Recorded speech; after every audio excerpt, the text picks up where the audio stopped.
ನೋಡಿ, ಹಿಂದುತ್ವವನ್ನು ಹತ್ತಿರ್ತಕ್ಕಂಥ ಪಿತೂರಿಗಳು ಸರ್ವೇ ಸಾಧಾರಣವಾಗಿ ಹೆಚ್ಚುತ್ತಾ ಇವೆ.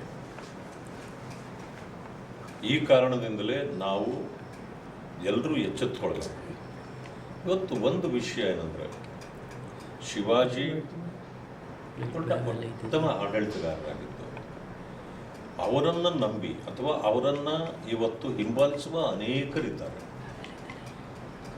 ಅವರನ್ನು ಗೌರವಿಸ್ತಕ್ಕಂಥವರಿಗೆ ನೀವು ಅಪಮಾನ ಮಾಡ್ತಕ್ಕಂಥದ್ದು ಇದು ಸರಿಯಲ್ಲ. ಸಂಗೊಳ್ಳಿ ರಾಯಣ್ಣನೂ ಅಷ್ಟೇ ಬ್ರಿಟಿಷರ ವಿರುದ್ಧವಾಗಿ ಹೋರಾಟ ಮಾಡಿ ನಮಗೆ ಸ್ವತಂತ್ರಕ್ಕಾಗಿ ಅವರೆಲ್ಲನೂ ಶ್ರಮ ವಹಿಸಿರ್ತಕ್ಕಂಥದ್ದು.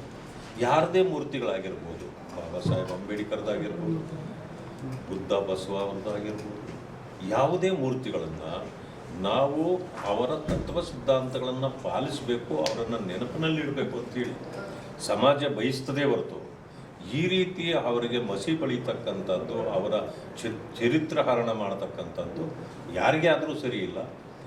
ಇಂಥ ಲೋಪ ಮಾಡ್ತಕ್ಕಂಥ ಜನರನ್ನು ಸರ್ಕಾರಗಳು ಹತ್ತಿಕ್ಕುವ ಕೆಲಸವನ್ನು ಮಾಡಬೇಕು. ಅದನ್ನು ಬಿಟ್ಟು ಈಗ ಅಂಥವರಿಗೆ ಪ್ರೋತ್ಸಾಹ ಸಿಗದೇ ಇದ್ದರೆ ಅವ್ರು ಮತ್ತೆ ಮಾಡಲ್ಲ. ಅಂದರೆ ಈ ಸರ್ಕಾರ ಇಂದಲಿಂದ ಪ್ರೋತ್ಸಾಹವನ್ನು ಕೊಡ್ತಿದೆ ಅಂತೇಳಿ ನಾವು ಆಪಾದನೆ ಮಾಡಬೇಕಾಗುತ್ತೆ. ಯಾವ ರೀತಿಯ ಪ್ರೋತ್ಸಾಹ ಕೊಡ್ತಾ ಇದೆ? ಯಾರೇ ಇಂಥದ್ದನ್ನು ಮಾಡಿದಾಗ ತಕ್ಷಣ ಅವರ ವಿರುದ್ಧ ಕ್ರಮಗಳು ಜರುಗಿದ್ರೆ ಮುಂದುವರಿಯಲಿಲ್ಲ.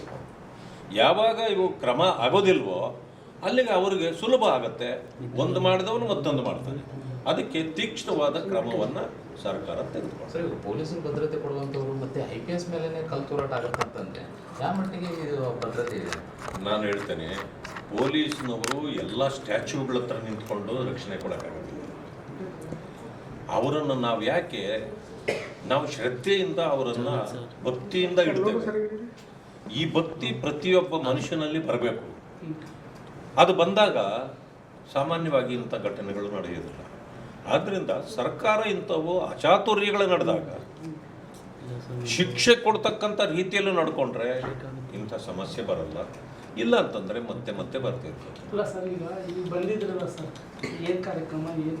ಇವತ್ತು ಒಂದು ದೇವತಾ ಕಾರ್ಯಕ್ರಮ ಇದೆ. ಇಲ್ಲಿ ಶಾಜು ವಜ್ಜಲ್ ಅವರು ಶಾಸಕರು ಅವರು ಕರೆದಿದ್ರು. ಅದರಿಂದಾಗಿ ಆ ದೇವತಾ ಕಾರ್ಯಕ್ಕೆ ಬಂದಿರತಕ್ಕಂಥದ್ದು. ನಾನು ಇನ್ನೊಂದು ಮಾತನ್ನು ಹೇಳಲಿಕ್ಕೆ ತಮ್ಮ ಮುಂದೆ ಬಯಸ್ತೇನೆ. ಈ ಕಾಂಗ್ರೆಸ್ ಪಕ್ಷ ಅಂತಕ್ಕಂಥದ್ದು ಈ ದೇಶಕ್ಕೆ ಭ್ರಷ್ಟಾಚಾರವನ್ನೇ ಕೊಟ್ಟ ಪಕ್ಷ. ಭ್ರಷ್ಟಾಚಾರದ ಜನಕರು ಯಾರಾದರೂ ಈ ದೇಶದಲ್ಲಿದ್ದರೆ ಅದು ಕಾಂಗ್ರೆಸ್. ನಿಮ್ಮೂರಿನಿಂದ ವಿಶ್ವ ಮಟ್ಟದವರೆಗೆ ರಾಜಕೀಯ, ಸಿನಿಮಾ, ಸ್ಪೋರ್ಟ್ಸ್ ಯಾವ ಸುದ್ದಿಯೂ ಮಿಸ್ ಆಗಲ್ಲ. ಬರೀ ಸುದ್ದಿಯಷ್ಟೇ ಅಲ್ಲ, ಜೊತೆಯಲ್ಲೇ ಇರುತ್ತೆ ವಿಶ್ಲೇಷಣೆ. ಗ್ಯಾರಂಟಿ ನ್ಯೂಸ್ನ ಸಬ್ಸ್ಕ್ರೈಬ್ ಮಾಡಿ, ಫಾಲೋ ಮಾಡಿ, ಕ್ಷಣ ಕ್ಷಣದ ಅಪ್ಡೇಟ್ಸ್ ಪಡೆಯಿರಿ.